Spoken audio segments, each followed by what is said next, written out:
Elle a encore une bonne petite tête de gare à l'ancienne, tu trouves pas, bien qu'elle ait été fermée il y a plus de 70 ans maintenant.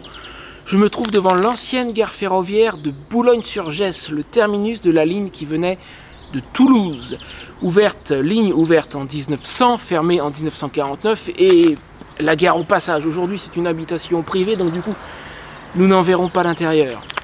Aujourd'hui, je t'emmène à la découverte d'une partie du patrimoine du réseau ferroviaire français, à une époque où il était 2 fois plus étendu qu'aujourd'hui. Et si on cherche bien, faut chercher, mais on en retrouve encore des vestiges comme cette ancienne gare. Et d'ailleurs, on pourrait se demander ce que c'est que cette espèce de grande esplanade toute rectiligne qu'il y a devant ce bâtiment, qui aujourd'hui n'est plus une gare. Et il y a une espèce de grande place rectiligne, bizarre, on pourrait se demander ce que c'est. Mets-moi dans les commentaires si tu as une idée de ce que ça pouvait bien être. Je vais te laisser quelques secondes. Alors si tu as remarqué qu'il s'agit de l'ancien emplacement des quais avec les lignes qui arrivaient là juste devant la gare, eh bien tu as raison. Les quais aujourd'hui disparus se trouvaient juste là et la ligne arrivant de Boulogne arrivait pile ici. C'est un exemple d'un détail du paysage du coin où en regardant bien on devine le passé. Allez viens, on recule de plus d'un siècle et demi, je t'emmène.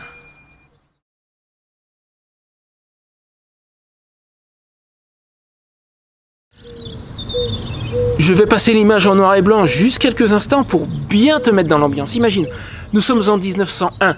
La SNCF n'existe pas encore, elle ne sera pas créée avant 1938. Le territoire français est en fait divisé en plusieurs concessions gérées par des compagnies différentes. Ici, en Haute-Garonne, c'est la compagnie des chemins de fer du Sud-Ouest qui est à la manœuvre. Créée en 1855, cette compagnie privée avait pour mission de construire et d'exploiter des lignes de chemin de fer dans le sud-ouest de la France, couvrant des régions telles que l'Aquitaine, le Poitou-Charentes, le Limousin et le Midi-Pyrénées. Ce modèle avait pour but de stimuler la concurrence entre les différentes compagnies, ce qui devait, en théorie, inciter à l'innovation, améliorer les services et réduire les coûts pour les usagers.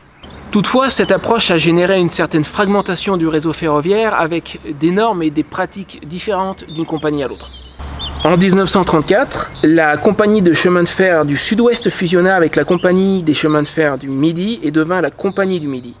Plus tard, en 1938, la compagnie du Midi fusionna à son tour avec la compagnie des chemins de fer de Paris à Lyon et à la Méditerranée pour former, tu l'auras deviné, la SNCF.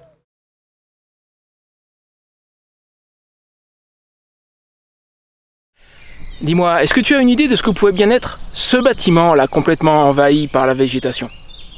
Nous sommes à quelques dizaines de mètres de la gare. Alors, je ne sais pas si tu vas bien la voir, mais la gare est juste là, entre les deux, il y a peut-être, je sais pas, 50 ou 100 mètres, un truc comme ça. Qu'est-ce que ça pouvait bien être? Je te laisse me mettre ta réponse dans la vidéo et je te donnerai le fin mot de l'histoire à la fin de la vidéo, justement. Et question subsidiaire, au passage, mais les deux sont liés, du coup ça pourra peut-être t'aider. Ce bâtiment et cette seconde question sont liés. Est-ce que tu as une idée de l'autonomie d'une locomotive à vapeur dans la première moitié du XXe siècle, puisque c'est la période qui nous préoccupe? Encore une fois, je te donnerai la réponse à la fin de la vidéo, mais mets-moi ta réponse à toi dans les commentaires. Et puis tout à l'heure, on verra si tu avais vu juste. Et là-bas, nous avons très probablement une ancienne annexe de la gare, aujourd'hui utilisée par la DDE, comme tu peux voir. Mais il s'agit, je ne suis pas sûr, mais je pense qu'il s'agit d'une ancienne annexe. Regarde, la gare se trouve juste là, donc ça semble assez logique.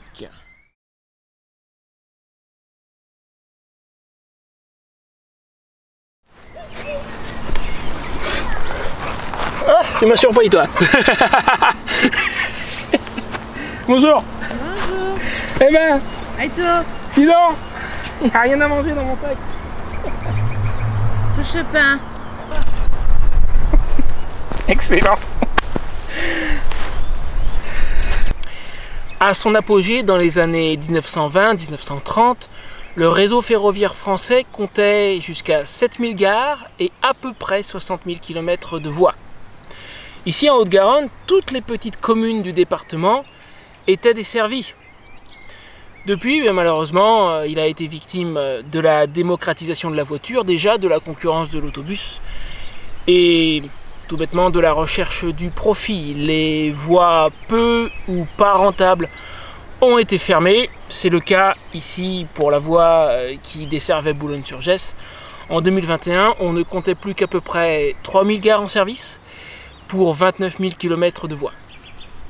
Alors tu te demandes peut-être ce que je fiche ici sur ce pont là, ce viaduc plus exactement. Je me trouve sur le viaduc des Coucus. Alors on va éviter s'il vous plaît dans les commentaires les jeux de mots un peu bas de plafond. Un viaduc qui enjambe le ruisseau du même nom. Alors certaines sources me disent, mais c'est pas confirmé, que peut-être le cours de ce ruisseau aurait été dévié lors de la construction en fait. Et je précise qu'à l'époque, le lac artificiel qui se trouve sur ma droite n'existait pas encore. Ce lac doit dater, je crois, je vérifierai, des années 60. La ligne dont nous parlons aujourd'hui, je l'ai déjà dit, a été construite entre 1900 et 1901. Ce dernier tronçon, avec l'ouverture de la gare à Boulogne-sur-Gesse, date d'août 1901. Donc le lac en fait n'existait pas, il n'y avait ici que le ruisseau. Et la Gesse, la rivière la Gesse qui n'est pas très loin, le ruisseau en question étant un affluent de la Gesse. Alors il va de soi qu'en 1900, je ne me serais pas assis ici, puisque la voie passait précisément là où je me trouve sur ce viaduc qui a été construit exprès.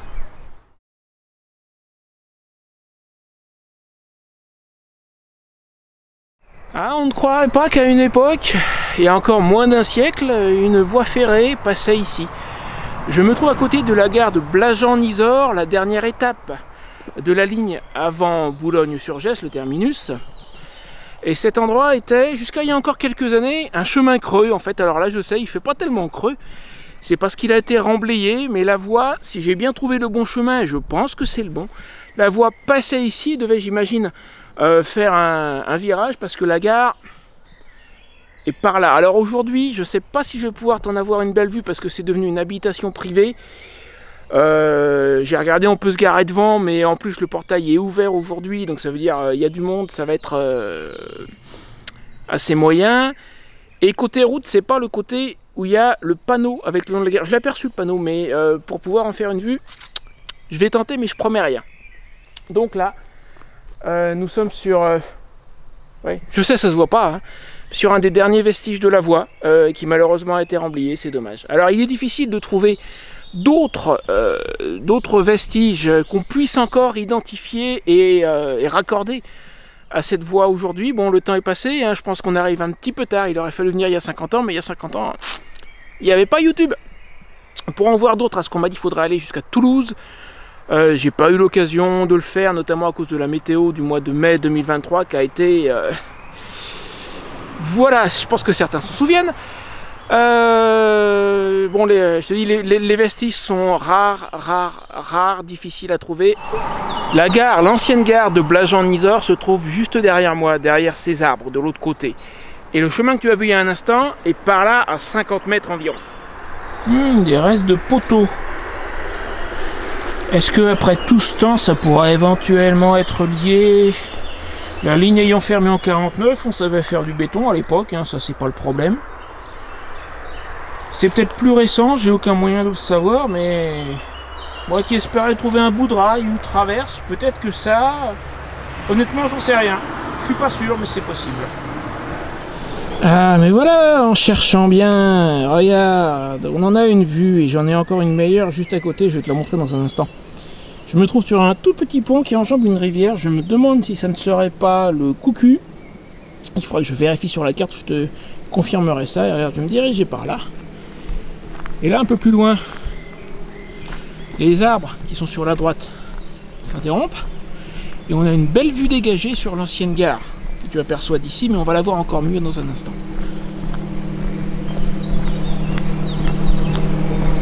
Et regarde, là c'est pas mal. Alors d'après ce que j'ai pu lire, cette gare en fait est très typique de ce que faisait à l'époque la compagnie de chemin de fer des Sud-Ouest, avec un corps principal qui doit être celui-ci. Tu vois, il y a encore le nom de la gare, en tout cas c'est là que devait... Moi d'ici j'arrive pas bien à le lire sur l'écran du caméscope, mais c'est là que devait se trouver le nom de la gare. Blajan-Nisor, oui, on arrive encore à le deviner, je pense. Ça devait être le corps principal de la gare. Et à côté, presque comme une petite annexe, alors qui a dû être agrandi. Je pense que le deuxième bâtiment, celui qui est blanc aujourd'hui, à l'époque devait être plus petit, exactement comme sur la gare de Boulogne. Et d'après ce que j'ai lu, donc c'est typique de ce que faisait la compagnie des chemins de fer du Sud-Ouest à l'époque. Je vais te mettre en comparaison une photo d'époque.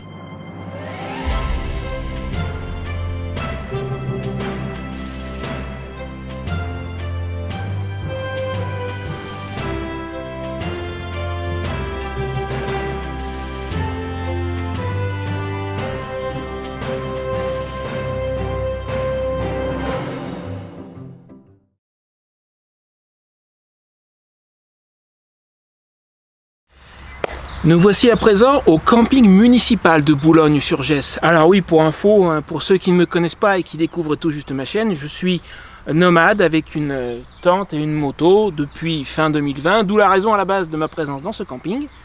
Mais en étant ici, j'ai remarqué une particularité intéressante qui m'a paru curieuse au départ. Regarde, le camping est à 2 pas du viaduc que tu as vu tout à l'heure. Attends, je vais te retourner un petit peu. Grosso modo, le viaduc est là-bas, d'accord? Et le terrain du camping arrive juste en face de l'orientation de ce que devait être la ligne à l'époque. Quand tu regardes la sortie du viaduc, je vais te montrer une vue que j'ai tournée juste au bout du viaduc. Tu as la sortie du viaduc, tu as la route et tout de suite tu as la haie qui délimite le camping. Et vu la configuration des lieux, il est impensable qu'en sortant du viaduc, la voie ait pu faire un virage à 90 degrés extrêmement sec pour suivre ce qui correspond au tracé de la route actuelle. C'est pas possible. Donc il n'y a qu'une seule explication. La voie devait passer ici. Et si ça se trouve, ma tente est en plein sur le tracé de la voie là. C'est possible. Attends, je vais te montrer d'un peu plus près. J'ai eu une idée. Regarde, mon idée c'est ça, j'ai fait un genre de petite maquette improvisée. Ça va être approximatif, mais t'inquiète pas, on va se débrouiller. Alors, oui, je sais, elle n'est pas à l'échelle. On me l'a déjà faite celle-là. Je te prie d'excuser l'aspect rudimentaire de cette maquette, mais... Oui, je sais, Doc, elle n'est pas à l'échelle. Mais ça ira quand même. Bon. Tu as ici la gare avec la ligne qui arrive devant, donc la ligne, le train arrive comme ça, la ligne s'arrête là, devant la gare, ça va pas plus loin, d'accord? Ici, juste à titre de repérage, tu as ce qui est aujourd'hui l'Intermarché. Le magasin Intermarché est à peu près là. Bon, je ne l'ai pas représenté, mais il y a une route qui passe devant, ça tourne comme ça, et puis la gare est par là-bas. Le camping se trouve ici.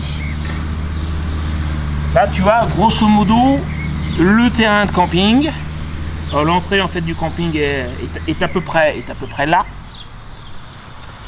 Ici tu as le viaduc avec donc anciennement la voie qui passait dessus. Donc tout ce qui est ce que j'ai utilisé, ce que j'ai représenté en sardine rouge, ce sont les voies. Maintenant, de toute évidence, je vais prendre cette caméra là à la main, ça sera plus facile je pense. Le camping se trouvant là, le train ne peut pas tourner comme ça. Tu imagines le virage beaucoup trop sec. La route actuelle passe comme ça. C'est juste pas possible. Donc il n'y a qu'une explication possible. C'est que la voie devait continuer comme ça et donc passer là où se trouve aujourd'hui le bout du camping. Très certainement continuer. Décrire un grand virage comme ça pour venir là, ici. C'est la seule explication possible, puisque pour venir par l'autre côté, il aurait fallu, je te dis, que le train fasse, que la voie fasse un virage beaucoup trop sec, qui n'est juste pas faisable. Et ma tante, j'ai failli l'oublier, qui est là, au beau milieu du truc. Alors, à bien regarder la configuration des lieux, il est probable qu'au niveau du camping, le train en fait passait tout droit et ma tante ne se serait pas retrouvée sur le tracé. Mais on n'en est pas loin. Et donc oui, le train devait faire un grand virage comme ça pour venir se poser devant la gare, ici. Je vois que ça comme explication.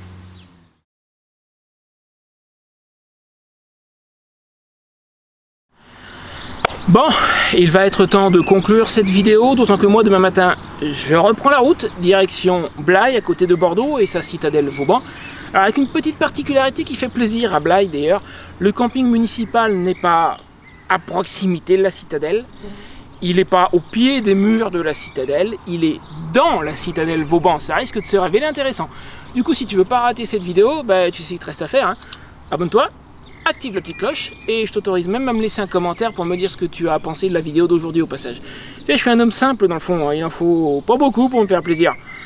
Un clic, un commentaire et je suis un homme heureux. En ce qui concerne la ligne Toulouse-Boulogne-sur-Gesse, eh bien écoute, je t'ai montré tout ce que j'ai pu retrouver de cette ligne. Au passage, je tenais à remercier la responsable de l'office de tourisme de Boulogne-sur-Gesse, Elodie, qui a réussi à me mettre en contact avec la deuxième personne que je voulais remercier, qui est Monsieur Bartolotto, qui m'a fourni, par l'entremise d'Elodie, donc les photos d'époque, principalement des cartes postales que tu as pu voir. Sans Elodie, sans Monsieur Bartolotto, je pense que j'aurais pas pu sortir la vidéo parce que je voulais vraiment avoir des vues d'époque pour l'illustrer, sachant que ben, tu as bien vu, on ne retrouve pas des masses de choses, hein. Alors peut-être que sur Toulouse, il y en aurait un peu plus, et je soupçonne qu'il y a peut-être un musée ou deux, ou peut-être même des collections privées, de l'équipement, un bout de rail, ça va peut-être une locomotive, on ne sait jamais, il y a peut-être des choses qui ont été conservées. J'ai pas eu l'occasion d'aller jusqu'à Toulouse, et puis Rocinante, là, Toulouse, je pense qu'il doit y avoir une ZFE, enfin je suis à peu près certain d'ailleurs, il y a une ZFE à Toulouse, et Rocinante, les ZFE, il n'y a pas droit, donc voilà. Puis de toute façon, j'ai juste pas eu l'occasion d'y aller. Ça donnera peut-être lieu à une deuxième vidéo, peut-être, je sais pas, l'année prochaine, si je repasse, faire une suite, en me rapprochant, en allant directement à Toulouse, voilà, pour le coup en transport en commun évidemment. C'est possible, je ne sais pas. Donc pour aujourd'hui, eh ben, écoute, on en est là, il y a quand même de jolies choses que j'ai réussi à identifier. On m'a dit quelquefois que le viaduc qui est là, les gens passent devant en n'ayant pas la moindre idée de ce que c'est, de son importance historique, quoi. Donc ça me paraissait intéressant et important de rappeler un petit peu l'histoire de cette ligne qui est un exemple parmi tant d'autres, parce que je te l'ai dit, il y en a eu plein d'autres en France. Voilà, sur ce, je te laisse là, moi je commence à me préparer pour demain matin, et je te dis à très bientôt dans une autre vidéo. Donc la prochaine, a priori, certainement mardi prochain, ça sera la citadelle de Blaye. Salut! Au fait, la réponse à ma petite interrogation de tout à l'heure, tu sais, quand je t'ai demandé pour ce bâtiment étrange là, et ben ce bâtiment c'était la citerne qui servait à alimenter en eau les locomotives à vapeur. Et du coup, l'autonomie d'une loco à vapeur dans la première moitié du XXe siècle, leur capacité en eau était d'environ 40 mètres cubes en 1940, en tout cas c'est le chiffre que j'ai trouvé. Et leur consommation au 100 km entre 15 et 20 mètres cubes, c'est-à-dire que sur 100 km, elles consommaient environ la moitié de leur contenance en eau, et du coup ces locomotives s'arrêtaient tous les 100 km pour faire le plein en eau, et la ligne Toulouse-Boulogne-sur-Gesse fait 98 km, d'où la citerne à la gare de Boulogne.